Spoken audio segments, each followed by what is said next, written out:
Okay. All right. So we are live right now on YouTube and LinkedIn. So this is my first time going live on LinkedIn. Ben and Lauren, have you been live on LinkedIn before? I have not, no. Okay. It's time for party there. Big Our first rodeo. Okay, so let's just first start out. We'll be talking about media and misconceptions that there have been, as long as with the Facebook boycott, along with a whole bunch of other stuff. So first, I'm going to let you two introduce yourself. Ben, sorry, I kind of did that for you, but I'll start with you. So just tell us your role, where you work, and then we'll go from there. Yeah, hey everybody. Happy Facebook boycott day, July 1st, 2020. I'm Ben Coons. I'm EVP strategy at Media Associates. We are a think tank on advertising planning. We do media planning, media buying, and media analytics. And really, we look at the data behind advertising campaigns to try to predict and control outcomes. So excited to talk today. We're going to talk a little bit about some cool media trends and also this Facebook event, which is starting today. And I'm going to pass it over to my partner. So, I'm Lauren. I am an associate media director here, and my role is mostly in client service, but I also do some planning and buying across all sorts of integrated media. And I'm really tied in really to the performance and data side also, and just kind of translating that stuff to my clients and making sure they understand the performance of everything. Great. And I feel like we need to give Lauren a shout out. First associate, and she is joining us on live. So Lauren, thank you. Yeah, of course. It's good to be here. Great. Okay, so let's just jump right in.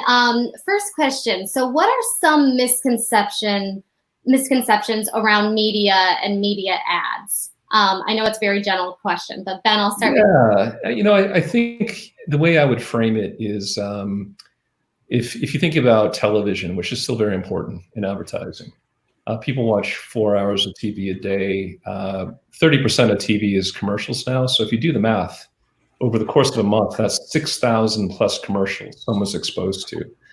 And so say you run a creative campaign and it's brilliant, it's in the top 10% of all creative done that month, you're still competing with 600 other ads. And so while creative and messaging and branding are all critically important, and we have partners who do that, including Truth Collective, brilliantly, we think media is more important today than ever before. Media is about how you reach people. It's moved beyond demographic targeting to sort of modality to data signals. And obviously, if you can put the message in front of someone, not only if they're their right audience, but if they're in the right mode, you'll have much, much better performance. So I think the misconception of media is, media is kind of like, it makes everything efficient. It's the last thing you think about in campaign planning and advertising. We actually think media should be at the forefront because media has the data that allows you to sort of plan your results. So that's our point of view, and that's what we do at Media Associates. Mm-hmm. Lauren, anything to add on there? Well, I'll say that, when the layman thinks of media, you think of the first things I think that come to mind are, your Super Bowl spots and your billboards. And while those things are, very far reaching and large consumer brands, media is impactful for any kind of brand, whether it's a consumer brand, retailer, or on the B2B side, and, a brand that's targeting, a very niche audience. So it's just kind of important to think about. Gotcha. Okay. And I see we've had a couple more people join. So as we get going, I just want to encourage everyone to please ask questions, comments, concerns, anything that you want to add into this conversation about media. We'd love to learn from you too. So we have some experts here, Lauren and Ben, but also everyone has something to contribute. So please feel free to ask questions and really join in the conversation as we keep going here. So how has the way that brands advertise changed? Again, big question. But what are some of the things that you've seen that has changed in advertising for brands? Lauren, I'm going to start with you this time. I think one of the things that's really changed is the metric of lead generation and really pushing to be able to tie data signals back into, where where things are going. So, if you have, a lead coming into a CRM system, it's like, okay, we have an email address, but what do you do with that email address, and how do you move them down the funnel and turn them into a customer? And I think that's something that's getting more advanced, and kind of the different touch points that we're hitting them at really can turn someone from, someone that's never heard of a brand into a very loyal customer. Yeah, I think Lauren's absolutely right. And I think this Facebook issue, which we're going to get to in just a few minutes, is kind of emblematic of where this trend is going. I would describe it as kind of a big kind of a U-shaped curve. Everyone started out with mass media in the 40s and 50s. So, when there were 3 TV channels and a few publications, people would run one ad for everyone in the Don Draper days. And then the last 20 years, we've really gotten into hyper-targeting. So we've kind of gotten into the valley of, being very, very targeted and, trying to use data. And that's important. And social media is a wonderful platform, for instance, of reaching very tiny, tiny audiences. But what we're seeing at Media Associates is kind of coming out. The two are starting to come together. And we call this concept precision branding. And really what it means is, how do you take the sound and fury and motion of the big ads, the big emotional hooks where you tell a story, and how do you connect that with data? And I think that's we're entering a hybrid stage of media and advertising where you actually can do both. It's no longer a choice where you have to decide, do I blow $1 million on the brand campaign that's going to make awareness go up and maybe not drive sales, or do I go hyper-targeted on paid search and social but not do any branding? I think the two are coming together. And Facebook is interesting, because I think as some of these advertisers retrench, and we'll get into this more, they're kind of poking at hyper-targeting alone is not the only answer. So, okay. We have our first question from John Roberts. When do media and creative agencies work best together? John, well, I will lead on this one. I actually work with John. John is he's brilliant. He has a British accent, which I really admire. If only I did. I think you work best together where you're symbiotic. So if you were to take the creative agency name and the media agency name and throw them away and pretend you were just one agency, and it's not easy to do, because that means you need to align not only on metrics and goals, you need to align on strategy, you need to align on culture. And I would drill in on the third one. We work with, over the years, dozens and dozens of different creative partners. And when it works best, it's almost a cultural fit. When you feel an affinity, when you feel you can trust them and they trust you, when you feel that if you win, you're not taking anything away from them, and vice versa. It has to be a cultural partnership. So I would encourage any clients out there, any marketers who are looking at working with a couple of agencies, to make sure that they're culturally aligned with each other, because a lot of good things come out of that. What do you think, Lauren?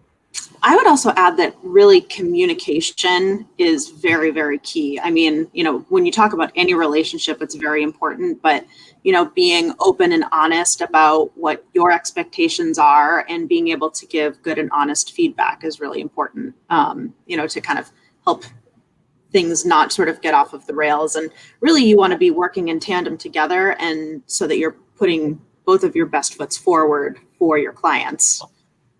Mm-hmm. Yeah. Just to add on to that, so I'm a social media specialist, so I've done a lot of work with Media Associates here, and so it's nice when both groups can understand what the other one does. So even when you're sending over files for creative or things like that, where it's like, I know that this would be the easiest to upload, or this would be, things like that. I think it's great to have an understanding, and we found that with Media Associates. So I would add, one other point too is I make sure people can get out of the swim lane. Sometimes the best ideas come from someone who may not have the depth of expertise, but they have some smarts and they're looking at it from a new angle. We've provided ideas to brand strategists that have helped them. We've had brand and creative agencies give us media ideas that have been fantastic. So, not being siloed in your ideation and your strategy, but making sure that you're opening up to different points of view and different pressures to really pressure test your ideas. So. Okay. And we have another question from Bob Bailey. So this is our very first LinkedIn Live question. What new COVID-triggered media behaviors are you seeing, and do you anticipate they will become long-standing habits? Lauren, you want to jump in on that one? Yeah, absolutely. I think, and this is probably a pretty, expected thing when people are in their homes, but, we have seen, obviously media usage on the rise in the home, very straightforward, but people are spending more time streaming.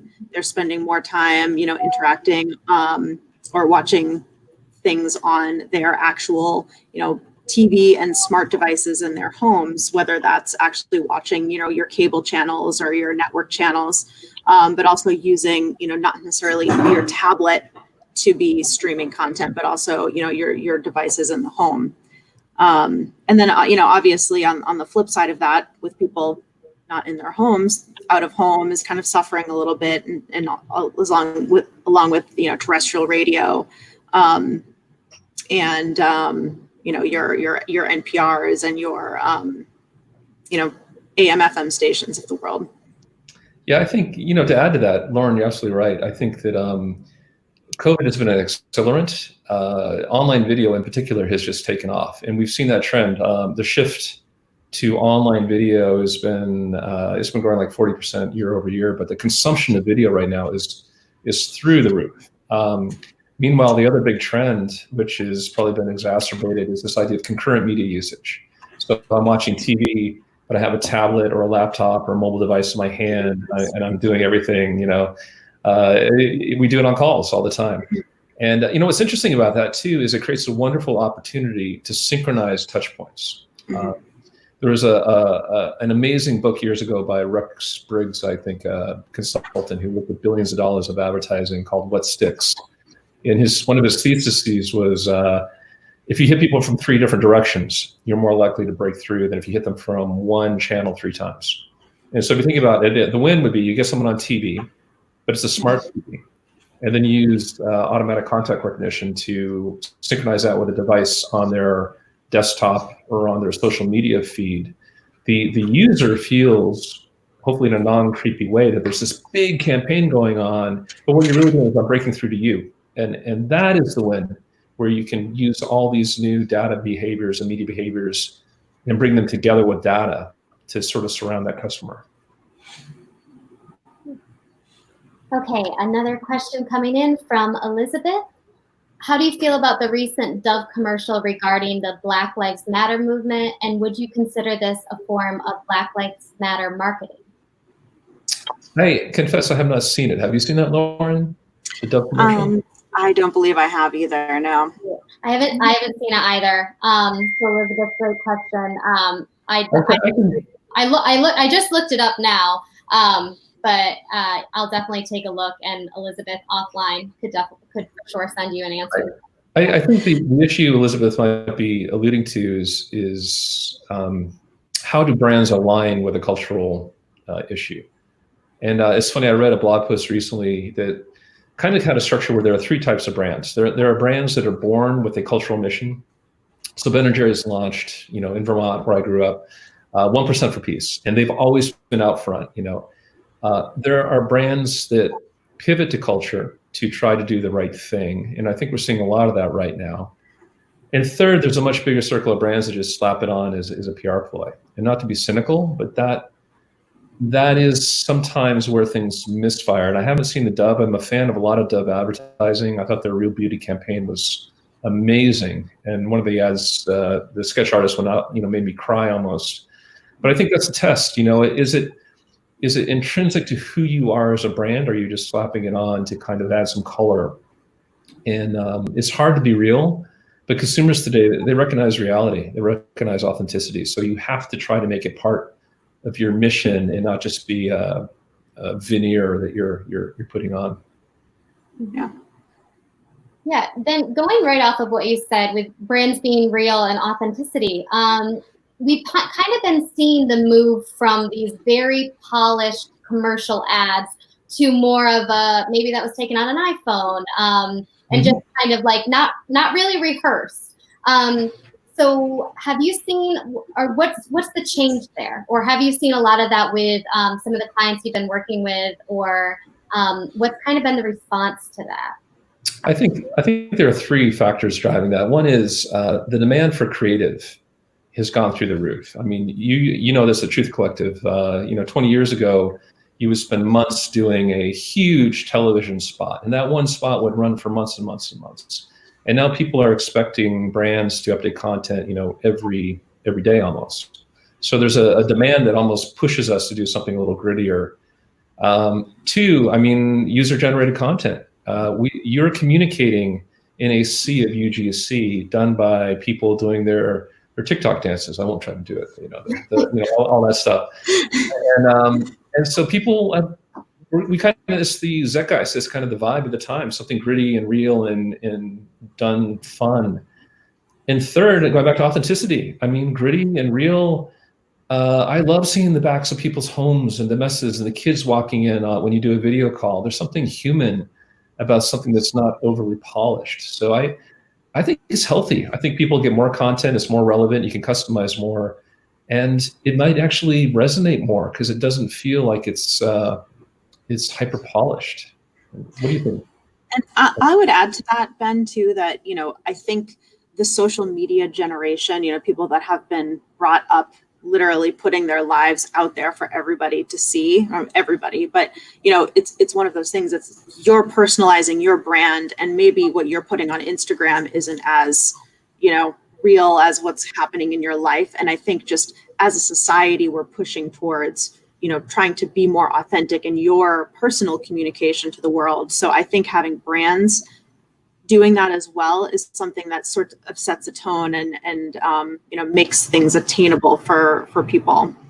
Mm-hmm. I'll jump in and I'll go all the way into the danger zone here, but who kills it is Donald Trump. Donald Mm-hmm. Trump, whether you love him or whether you hate him, he is Mm-hmm. authentic. Mm-hmm. I don't get the vibe that he is having someone else write his tweets. And while there's a lot of debate you can say around the efficacy of that, he's real and he's built a very loyal following. If Donald Trump were a brand, the CMO would be delighted with the loyalty and the passion of his constituents. So whether you agree or disagree with the politics, the authenticity is out there. And I think we're seeing other candidates try to do more of that. You're seeing people trying to be a little bit more human and real. Mm-hmm. Yes, and I just want to make it very clear, we're not saying we support anything politically with Donald Trump. There's no endorsement here on either side. I just have to say, it's clearly media, clearly that perspective, not at all political. Exactly. We're not getting into that. And so continuing on talking about brands and advertising, have you seen a lot with clients where they want to reach a certain audience, but the audience that is responding to their brand is different? So Ben, you want to jump in on that one? I've got some thoughts. Lauren, I'll have you start. So the audience that is responding is different than the audience that you're targeting. Yeah. I mean, I think in a broader sense, looking at like kind of tire kickers or, kind of wasted media and impressions is something that can drive that. I don't know if Ben, do you have a specific sort of example or? Yeah, I think that we've seen it a lot. And the mistake people make in marketing, marketers love nuance, they love data, they love targeting, they love personas. And so the instinct of a marketer is to create that bullseye. If that PowerPoint goes on the wall and you see our target audience is named Tammy and she's 23 years old of this ethnicity and this income level, and that's exactly who we're going after. And I think smart marketers often do tests where they go wide first, and let's really pressure test our assumptions. So we worked with a client for many years called Blue Homes that did high-end modular houses. And they were designed in Silicon Valley by a bunch of tech MIT people. They were beautiful, ambient flooring, et cetera, et cetera. And they thought the target was sort of affluent 30, 40 somethings who wanted to have a minimal house, right? the people that want experiences, not things, they're cliche. And when we did the data analysis, we found that their target was actually retirees who the kids had left. They wanted to downsize. They wanted to move somewhere else, maybe in Arizona, and they wanted a clean, cute little house. So they had to completely pivot the marketing. So you see that time and again, and I think the strategic implication is it's okay to have hypotheses, but you have to test. And audience testing is paramount because you never know. Another really interesting story that we didn't run this campaign, but I spoke with the CMO of Henkel, and they do a lot of different types of CPG products. And they looked at data of people hitting the website for high-end laundry detergent. And they saw that there was this spike of people with very low incomes who shopped at the dollar store. And they couldn't figure out why would anyone with a low income who shops at the dollar store buy high-end laundry detergent. So they did some more research, and what they found out was that people that have limited means want to take better care of their clothing, and they're willing to pay a little bit more for expensive laundry soap. And then they actually went after that audience. So no one ever would have thought of that in a boardroom, but you need to test to find those things. So if a brand is coming to you, let's say they're saying, I want to really advertise to 18 to 25-year-olds. You do your research, you do your testing. You're like, well, your audience is actually 40 to 50-year-olds. How do you go about that? Do you just say, here's what your audience is, so let's really try to make your campaign based around the audience that's responding? Or is it some of, okay, we can try something else, or we can really try to advertise to, this group, or find something, to collaborate with that would make them interested? How do you go about that? Usually we use the classic 70-20-10 rule. So the 70-20-10 rule is put 70% of your budget where you think is going to work, and 20% little on, some new things that probably will work, but test. And that testing is where you get permission to find those new things. And then you set up audience tests. So you can target different audiences, look at the response rates. You can use a thing called the data management platform, which is a device technology that looks at people who respond to ads and does profiles. You can take CRM data and actually match that to segmentation studies. So there's nothing wrong with having a hypothesis, but I think if you're a marketer and you're working with an agency, you want someone who's going to challenge you and lead to more tests, because absent that, you could tunnel into the wrong corner and end up not growing your brand the way it potentially could grow. Yeah. And I think too, when you're talking to a client, especially if someone, a brand that has been established and, has been in the marketplace for a while, it can be hard to get them to try new things and, move things around. So, having an agency that you work with that you trust and you trust the people there, is really important, because, that is what can kind of help drive, move the needle in some of these places. Can I add one other thought on that too?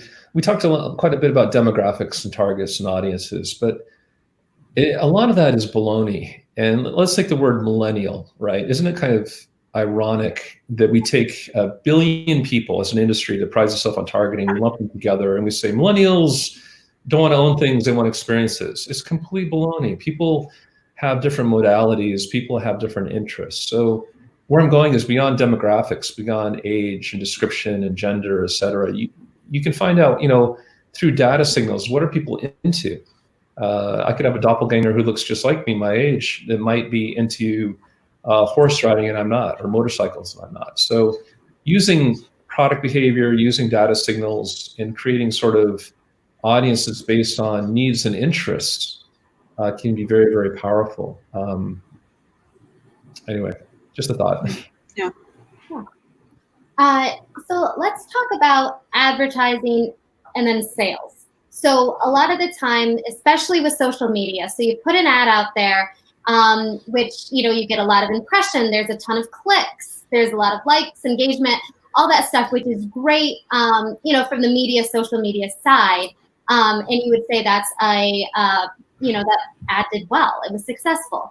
But then you have someone come in who's more on the business side, and they're like, well, our sales haven't gone up.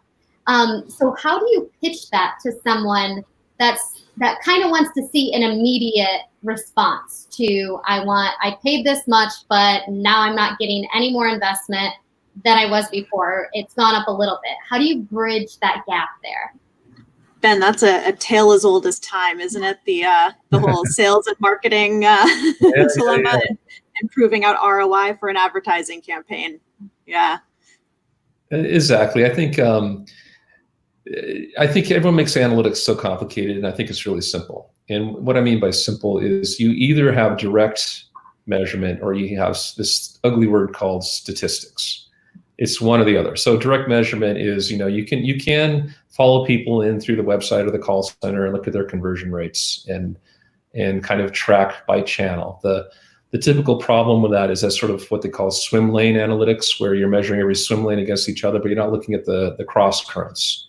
But for instance, if you run a branding TV campaign, your paid search results may go up. Well, how do you connect those two things? So there are technology platforms that we invest in that help do that. A system called TV Squared we used 1 year ago called Odometry that can look for, you run a heavy flight here and you see a lift over here. And then frankly, you use data scientists. So we have people on our analytics team that do modeling that look at things like media weight and also outside environmental factors. And that's super important. Take COVID, for instance. If you didn't know COVID was going on right now and you were running a grocery store, you'd be wondering, why is everyone buying toilet paper? I can't figure this out.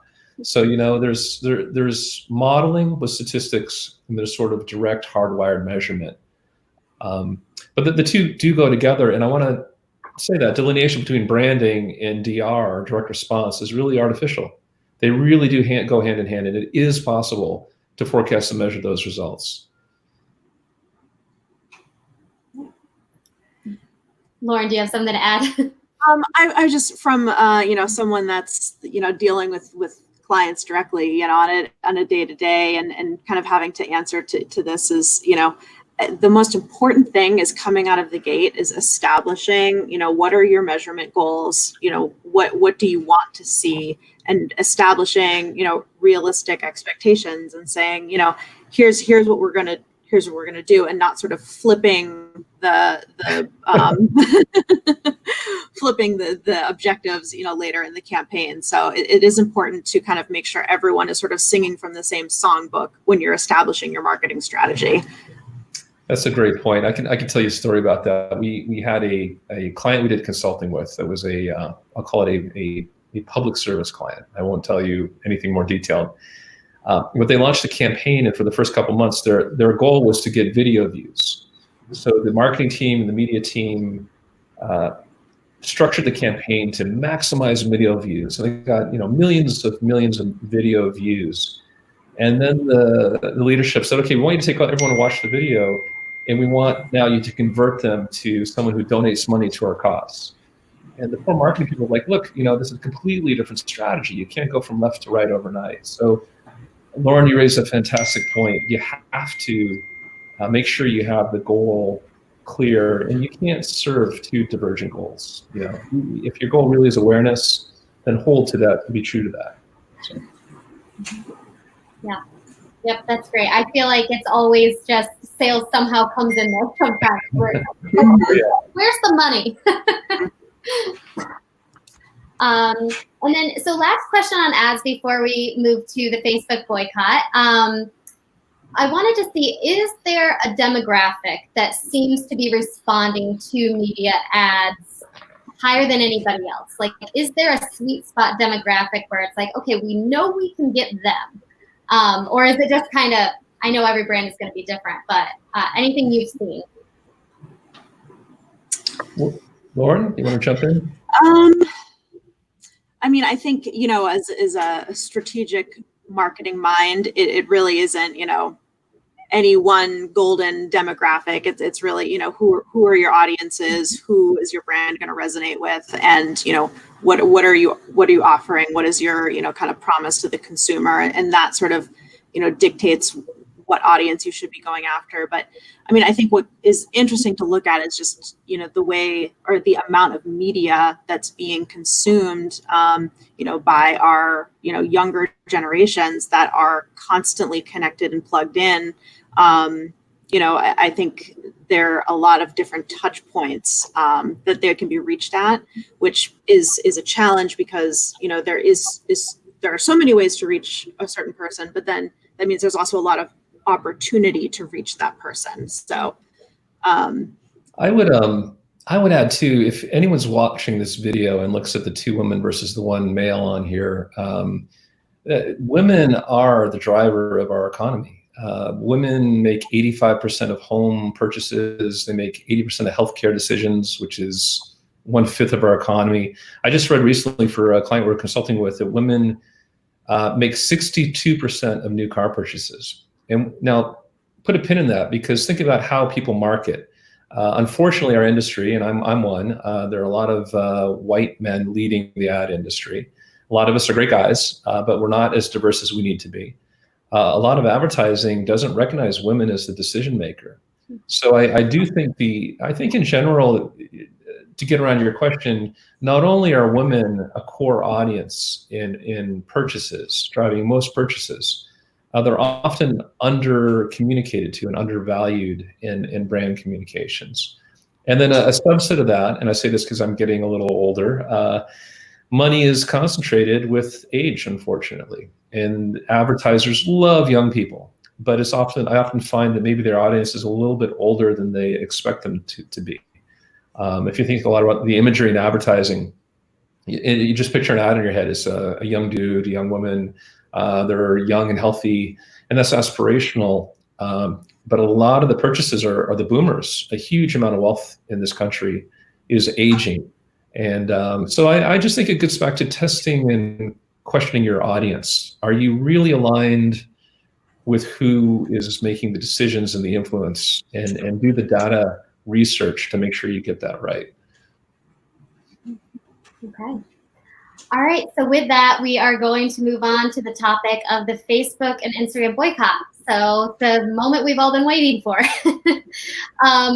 So just to start out, Ben, why don't you tell, just in case anybody on here doesn't know, what is the Facebook boycott? So the Facebook boycott started on June 17th. It was led by the NAACP and a bunch of others. They started a campaign called Stop Hate for Profit. And they didn't accuse Facebook of being bad. What they accused Facebook of was being negligent and not allowing some filters on incendiary or polarizing content. And again, not to be political, this isn't about US politics in general. I mean, there was a case in New Zealand where someone live streamed a shooting on Facebook. And so there's been a lot of concern, if you will, about our advertisers putting their ads in content that is a safe space. So Facebook makes $70 billion annually in advertising. You do the math, it's a lot of money each quarter, $18 billion a quarter, something like that. In July, a raft of, I think, 400 companies now have agreed not to advertise on Facebook for the month of July. Some, like Unilever, are pausing all the way through the end of the year. And they're trying to send a signal to the Facebook management that, look, you know, right or left, liberal or conservative, whatever you believe in, we need to kind of tamp down some of the incendiary content that is inflaming passions. And we'll get into whether that's really going to have a financial impact. But I think politically, Mark Zuckerberg and their management are already talking to these groups and thinking about what they can do. So it's an interesting time for social media.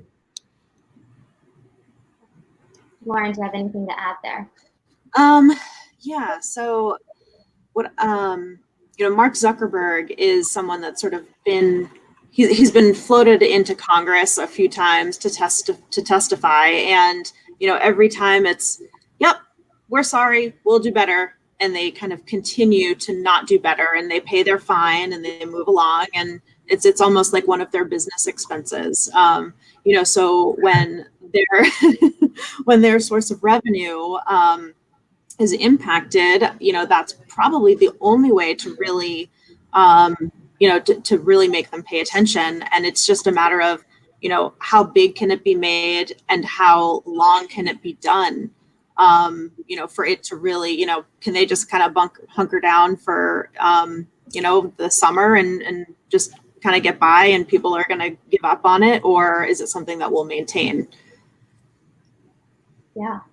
Yeah. And that's something, how is this going to change advertising for brands? So Facebook, Instagram, huge. There's also just normal usage of everyday people. Plus there's influencers who are advertising these big products.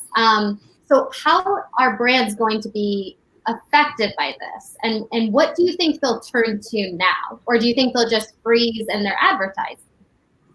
Well, I think you're asking a kind of a two-layer question. One is, I think that while this is getting a lot of press, it's not going to be as big a deal for Facebook as everyone thinks. The top 100 advertisers on Facebook account for only 6% of Facebook's ad revenue. Facebook really serves the long tail of small businesses, startups, little D2C companies getting out of the gate. So the fact that Microsoft was the only one of the top 10 Facebook advertisers that agreed to pause this month, the rest are plowing along. I think the ones that do pause, I think that they tend to be brands that really don't need social media that much. Unilever, if we're honest, sells a bunch of lotions and potions that are through the roof right now with everyone nesting in COVID. A lot of the outerwear companies like REI and Patagonia that pause do most of the sales in the fall. And these brands have big momentum. So I applaud them for taking a stand. I applaud them for being careful. But Unilever has enough TV going that it'll be fine. And I think the second piece of that is the scrappy brands, the startups. They need Facebook, and it's a hard call for them, because if you're launching a new shoe company and you have a few $100,000 to spend in D2C ads on Facebook or driving your growth, to say, hey, I'm going to take a month off, that's a big move. And interestingly, I don't know if you saw the news today, Joe Biden announced, again, no endorsement, Joe Biden and Trump both advertised on Facebook. And Biden said he wasn't going to participate in the boycott because he thought he couldn't step away from a platform that was so important to him for targeting people. Mm-hmm. So I guess where I'm going is, big brands with huge budgets and huge momentum can more easily say, we're doing the right thing, we're going to go to TV. Scrappy brands or people that really need targeting is a much more challenging decision for them to do something like this. And also another sector that, with everything going on with COVID and, businesses being closed, the restaurant sector has suffered so dramatically over the last few months. And, I think everyone has friends and family that, works in, bartending or is, kind of career waitress or something like that. How these businesses are, independently owned a lot of times. And, maybe they don't even have a functioning website where they can go in and say updates about, are we open? Are we not open? What are our hours? And Facebook is where they communicate that to people and are able, to advertise and take a little bit of money and say, hey, the people in this 10-mile radius where, we're open, so come and see us today. It's really taking a tool away from them that, they really need. Yeah. Question coming in from Hannah. Do you have clients that ask to not advertise on Facebook? It's a great question. I think I'm going to have to pause on that one because we don't want to talk about any client strategies. So what I can say, Hannah, is what we did is we alerted every one of our clients to the issue. We tried to give them the pros and cons. One potential issue was some clients were concerned whether there might be blowback a little bit from people seeing them advertise. But we really let every client make the decision. I will tell you, though, that a lot of the clients that really focus on performance, most of them are continuing on Facebook. They just feel that it's a platform that works, and while these social issues are important, turning off their ads is maybe not the best way for them to engage in that social conversation. Yeah, and Hannah, I'll speak for Truth Collective. So we do have a client that had asked not to advertise on Facebook or Instagram. Obviously, I won't say who. So yeah, it's definitely, it changes things. And in some ways, it can be a little nice because with some restrictions, copy that uses you and your on Facebook and Instagram typically gets flagged, which is weird, I know. So they try to not make the statement so pointed, but you can use it when you're advertising for things like LinkedIn and Twitter.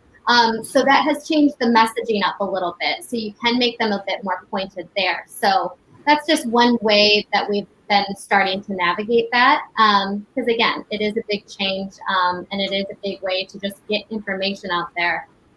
Like Lauren was saying, that's usually how I can figure out which restaurant is open.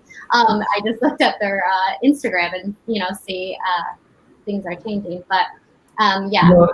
I want to add something else too, and I think this moment is a good opportunity for everyone to reevaluate their personal relationship with social media. I read a great book called No Filter: The Inside Story of Instagram by Sarah Fryer, I believe, and it just came out a month ago. And she talks about Facebook buying Instagram and the history of both of those platforms. And she has this great line, and she uncovered that when they moved to the new feed that was algorithmic, the feed used to be chronological, but both Facebook and IG realized that if my best friend Lauren is posting, I want to see that. So they would try to surface more relevant content using an algorithm. But Facebook optimized to content that would get you to spend more time there. And Instagram optimized to content that would get you to share more. And what ended up happening was Facebook started surfacing more emotional driving content, things likely to make you feel very, very good or maybe very, very angry. And so the very goal they had of trying to increase time on the platform led to more content that was addictive and maybe emotionally disturbing. And where I'm going is we all have a little responsibility. We're the ones watching this. We're the ones clicking and liking on this content. I think all of us get caught in our information bubbles a little bit. So while Facebook needs to do more, I think everyone needs to challenge, are you really feeding into some of this polarization, or are we, how do we back away from that? Yeah, and that's just reminding me of a question. And for everybody watching too, please feel free to answer. Are you going to be boycotting Facebook, Instagram from your personal accounts? So that's something personally I've chosen to do. Also, Truth Collective will be doing that. Our agency is going to be doing that as well. So Ben, as you were kind of saying it, maybe we reevaluate the way we're using these tools, how much that we're on them and how long we can go without them. But I'm interested to see, a lot of the conversation has been around big brands, and that's really where it would hit by them not getting money.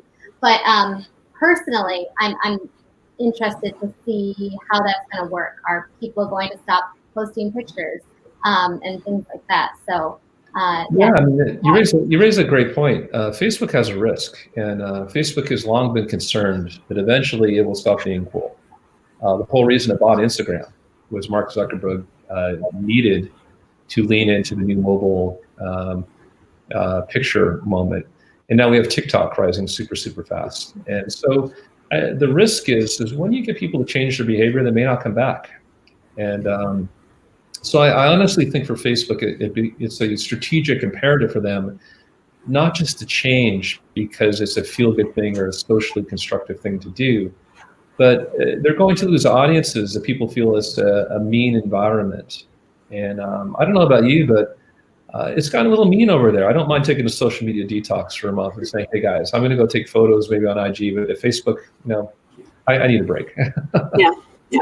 And Ben, when you talk about, the changing algorithms with Facebook, it is sort of a behavior that we've also as human beings learn, is to, engage in these sort of discussions and back and forth, and it gets very heated. And it's almost like this is a habit that we've built that needs to get either regulated in some sort of way or unbuilt. And you have a lot of people out there, with their keyboard courage and, saying things to complete strangers that, does have someone on the other end that is a human being. And, you kind of need to realize that. And I think, I think it. Go ahead, sorry. I just think as users and responsible citizens, it's something that, we also, as much as people should be held accountable, at the higher end, people should be accountable for their own personal behavior. 100%. You want to see something crazy, go to your local community town Facebook page and type in something about a bicycle, and you will get a stream of people saying, bicycles are the best, cars don't respect us, or bicyclists are evil, and no one you would never talk to anyone like that in real life. But there's something about the weird text-based closeness of this that just brings out these emotions.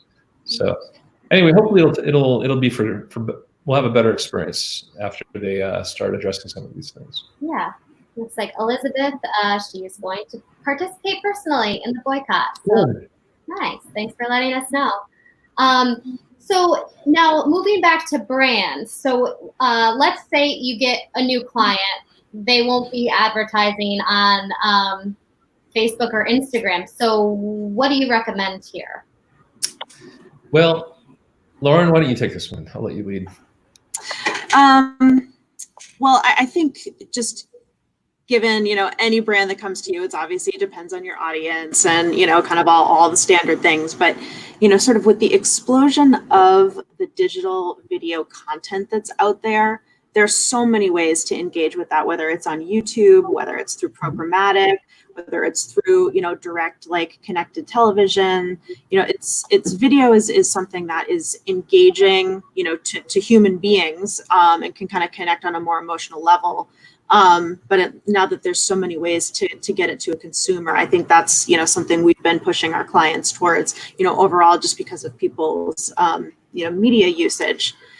So I would say that. And then, really starting to explore, all of these different social media opportunities that are out there, whether it's Reddit, whether it's Snapchat, TikTok. I mean, it's something that, depending on who your audiences are, the usage is there, so brands can find people where they are. Yeah, I think that's absolutely right. And what you add to that is the data we talked about at the beginning. So if a marketer is watching this video, I would challenge him or her to go to the agency and say, what are the data signals we can pick up and append to these other media? Because really the value of Facebook and Instagram, it's people spend time there on mobile a lot. And you can do very granular targeting. So you're solving for two issues. How do you find people on mobile and get in front of the right eyeballs? And how do you do the right targeting? So data can solve the targeting. After this video, anyone can go on Google and Google the Oracle Data Dictionary. And it's a free white paper Oracle publishes. It lists like 140 different data sources that a marketer can append to his or her campaign.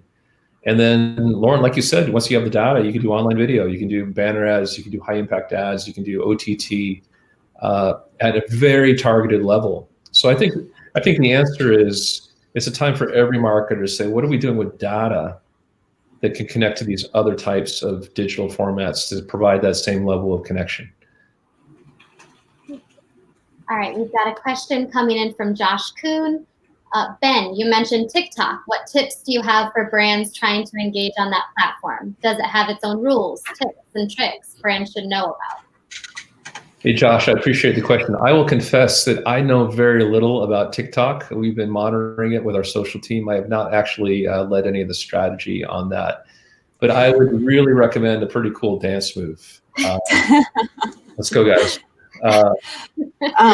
What I would actually say is, be cautious about being authentic on TikTok, because I think the younger generations are ones that can sniff out BS from a mile away. And when you come on to a platform, you're probably already, people are probably already exiting. But I mean, I think if anyone has seen Papa John and his foray into TikTok, where he's been putting out just very just irrelevant and awkward TikTok videos that he's trying to kind of rebuild his own brand. And it's just a bad look, and he's just getting, scorched across the internet. So it's definitely a proceed with caution, situation.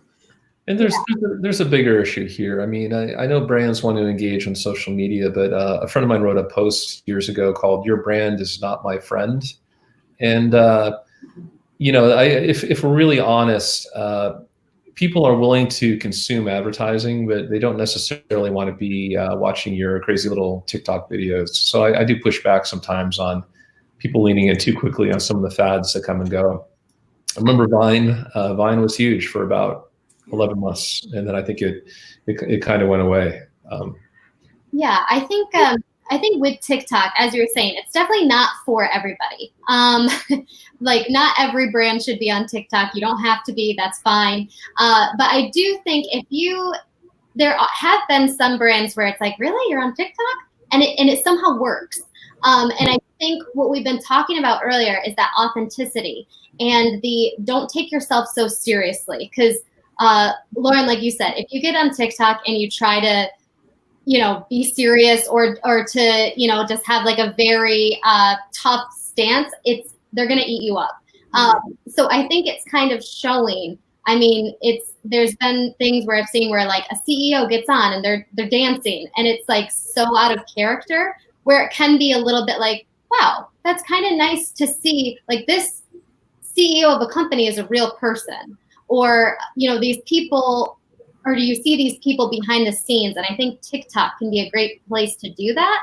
And especially for creative brands, you can get on there and show, do these cool videos and then do tutorials after, a little bit behind the scenes. So that's also a great place to be able to show, like, we're doing all these awesome stuff. You can do it too. And then maybe that could be a place where people are coming to you as an authority on certain subjects. But again, it has to be specific, and it can't be anything. So I would add also, I think there's a strategic consideration here that if you think about what you're trying to do, if you're trying to engage at a very granular level with different small audiences, as a brand, think about the diversity of your customers and the value they give you. So if your customers all want the same thing, they all want to drink Coca-Cola, and if those customers have a very similar value to you, you don't need hyper-targeting. You can run a mass TV campaign because everybody needs the same thing. But if you have very different interests, if you're we do a lot of work in higher education. If people want different degree programs or different stages of their lives, then engaging in social media where it's a two-way street and you can get very, very granular in how you communicate to them, that makes a lot of sense. So more variance, more social, more targeting, less variance of your customers, go mass. And I think that's an interesting test for a lot of brands. Years ago, Pepsi you can Google this, they cut their TV budget significantly when social media started to take off about 10 years ago. And they pushed a lot into social media. And the year after, they fell for the first time from number 2 to number 3 behind both Coke and Diet Coke in market share. And they pivoted and they went back into mass media. And the mistake Pepsi made was, Pepsi, you're Pepsi. Everyone wants a sweet drink. You don't need to engage with people on a one-to-one level. So it's something to think about as you consider how much to invest in a social, targeted digital platform versus a mass platform. Cool. Another question in from John. With the world of media changing so fast, shouldn't all clients have a try it reserve to explore other media options? 100%. Lauren? Yep, absolutely. Having the ability to test is one of the most important things you can do in a media strategy. And I know that times are tough with budgets, and you kind of eyeball your marketing budget and you say, you know what, like, maybe this is where we can find some room. But when you don't have the ability to try new things and to test, and you really end up just doing the same things over and over again. And at a certain point, as the world changes, you're not going to change with it. So being ahead of the curve on that thing is absolutely vital. Yeah, I agree. I think that every media plan, every campaign plan should have a test plan built into it. And we've uncovered things that we thought would be great that failed miserably. We've had things that we were skeptical of that took off. Device fingerprinting has been an interesting thing that came out of some work we did a few years ago. We did a campaign for the Centers for Disease Control, a healthcare awareness campaign for Zika virus prevention. And Zika is the virus that causes birth defects. And so the audience we were trying to reach were young women in southern states with a lot of mosquitoes that might be thinking about having a baby. And so rather than use traditional targeting, we device fingerprinted baby stores and where people would be shopping for maternity clothing, et cetera. But we didn't serve them the ad on the device. When they got home, we linked it to the home computer devices, et cetera, and served the branding and awareness campaign there. So it was a little tactic. We tried it. The results were through the roof. That campaign won a national award, and we ended up taking that tactic, and now we're using it with many, many other clients.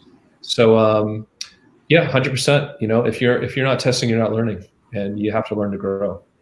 All right, and I'm getting called out by John. Leah, have you seen me and Bob dance? So Bob is the CEO for Truth Collective. It wasn't pointed at you, Bob, but John, I have seen you dance, and I do have a video of it. So if you keep calling me out, I might have to post it. Those are fighting words. I'll see a TikTok video in their future. Nice. Yeah, so watch out, John. But we're getting to the end of our time here. We have about 5 minutes left. So back to the Facebook boycott. Now, this will be kind of a projection, but do you think that brands are going to get through the month of July, I guess especially the bigger ones here, and get right back to their advertising? Or do you think this time might either make way for a new social platform, or brands will decide, you know what, we can put these dollars somewhere else? So 2 questions there. If I could jump in, I think that the next 4 months are going to be a trial for Facebook. Facebook had a lot of controversy in the last election. We're coming up on a very heated, controversial election. There's going to be a lot of energy, a lot of polarization, and brands are going to be careful, because brands do not want to have their message appear next to content that is incendiary. So I think Facebook is going to have to come up with some sort of filter to bring the temperature down a little bit and bring the veracity up, whether you're left or right, to make brands feel confident. And the risk for Facebook is, if you train a brand to succeed without you, they're not going to come back. And so I think that my prediction is Facebook is going to make some moves, apolitical, that show that they can filter out some of the extreme content and provide veracity. And they're going to do it pretty soon, because they have a lot at stake. Mm-hmm. What do you think, Lauren? I agree with you. What I'll also say is one of the things, or one of those audiences that are valuable to marketers a lot of times are people in flux, or in a state of change. So someone that's getting married, or buying a home, or having a family, like that's something in the world, in your world, is changing right now. The whole world is changed. Mm-hmm. So I think there's definitely going to be changes in the way that we as people and consumers and human beings change our behavior. And it's a time where, maybe Facebook is, they have to protect their stance, because if they don't, then they're going to be, they're vulnerable to kind of changing with the times here, or losing their position as the times change. Mm-hmm. Yeah, it's definitely going to be interesting for sure. As we have 2 more minutes left. So Ben and Lauren, if you have any closing thoughts, or if you have any questions from the audience, now's the time before we leave you. Lauren? Closing thoughts. I mean, I think it's important for us as marketers and us as people to, to try and do the right thing and, be, remember that we're all human beings out there, aside from marketing budgets and everything else. I think it's a critical time for us as a species to try and be a little bit nicer to each other. So that's what I would like to leave with. I like that. And, I think that the topics we're circling around have been about authenticity and veracity. How do you be an authentic brand? How do you recognize that people are going through difficulty right now? People are hurting right now. We have millions of people out of work. People are worried about the virus. People are scared. They're arguing about an election. The future's uncertain. It's a very dangerous time for brands. I don't think that the solution is to retrench as a brand. I think the solution is to be bold and to step forward. You need to step forward to who your audience is, but you need to do it with authenticity. So I think what we talked about, real content, doing more gritty content, more things that show human stories are what are going to resonate. And I just want to thank you, Truth Collective. This has been a fun little ride. So I appreciate this much, and we're proud to partner with you guys, and it's awesome to share some ideas. Yeah. Well, John and Lauren, thanks so much for being on, and everybody that joined and participated. We'll be back with another episode. So stay tuned on that, and we'll see you next time. Awesome. Thanks, guys. Bye.